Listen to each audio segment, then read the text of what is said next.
अस्सलामुअलैकुम। जो next topic हमने डिस्कस करना है वो हमारे पास है राइबोसोम। ठीक है, राइबोसोम के बारे में वैसे आप लोगों ने पहले भी मैंने आप लोगों को बताया था, जब आप लोगों ने साइटोप्लाज्म वाला टॉपिक मैंने पढ़ाया था।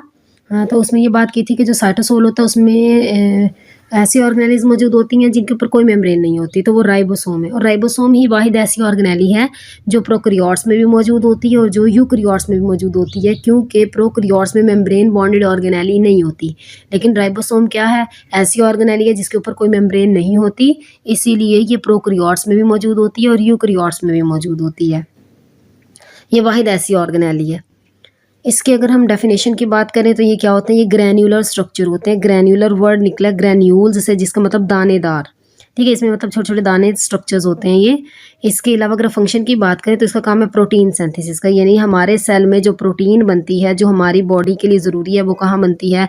वो राइबोसोम में बनती है। लेकिन राइबोसोम कहाँ बनते हैं?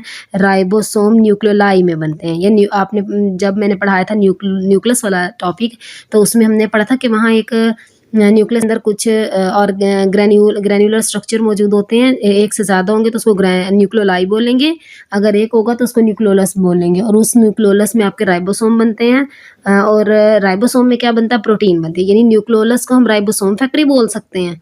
और प्रोटीन फैक्ट्री किसको बोल सकते हैं? राइबोसोम को बोल सकते हैं। अगर लोकेशन की बात करें तो ये दो जगह मौजूद होते हैं। एक ये मौजूद होते हैं साइटोप्लाज्म में, दूसरा ये रफ एंडोप्लाज्मिक रेटिक्यूलम के साथ अटैच होते हैं। ये जो रफ एंडोप्लाज्मिक रेटिक्यूलम है, ये नेक्स्ट जो ऑर्गेनेली पढ़नी है उसमें ये सारा कुछ क्लियर हो जाएगा।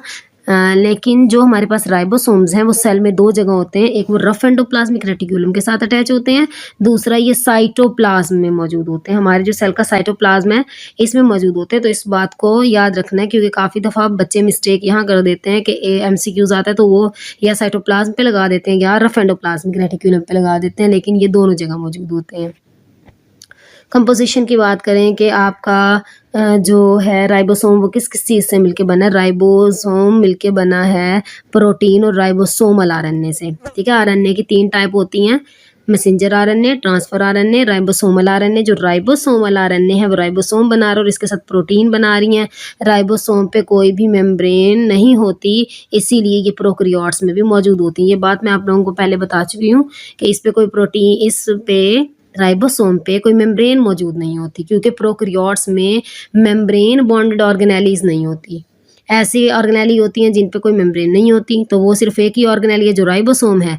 तो मतलब इस पे राइबोसोम पे ऑर्गेनेली नहीं है, तो मतलब ये प्रोकैरियोट्स में भी होगी और यूकैरियोट में भी मौजूद होगी।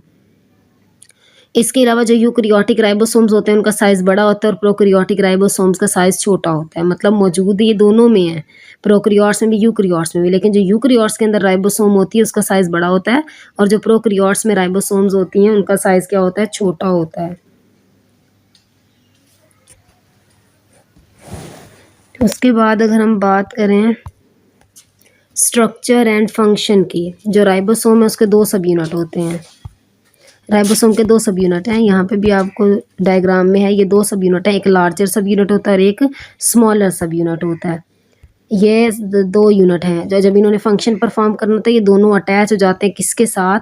मैसेंजर RNA के साथ। मैसेंजर RNA मैसेज लेके आता है ना प्रोटीन सिंथेसिस का, क्योंकि राइबोसोम ने प्रोटीन बनानी है। अब कैसी प्रोटीन बनानी है वो मैसेंजर RNA के पास होता है, तो ये दोनों यूनिट मैसेंजर RNA के साथ क्या हो जाते हैं?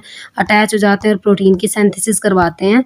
ये इसके 2 सब यूनिट होते हैं। जो ये दोनों सब यूनिट होते हैं ये यूनाइट यानी इकट्ठे हो जाते हैं जब प्रोटीन की सिंथेसिस होनी है, यानी जब प्रोटीन ने सिंथेसाइज होना हो तो दोनों क्या हो जाते हैं? यूनाइट हो जाते हैं और प्रोटीन बनाते हैं। लेकिन जब प्रोटीन की सिंथेसिस हो जाती है, काम फिनिश हो जाता है, तो दोनों सब यूनिट क्या हो जाते हैं?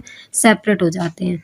यहाँ पे ये मैसेंजर RNA है जिसके ऊपर सीक्वेंस है न्यूक्लियोटाइड का, किस किस्म की प्रोटीन बननी है, और इसी सीक्वेंस के साथ आपके लार्जर सब यूनिट और स्मॉलर सब यूनिट क्या हो जाता है? अटैच हो जाता है।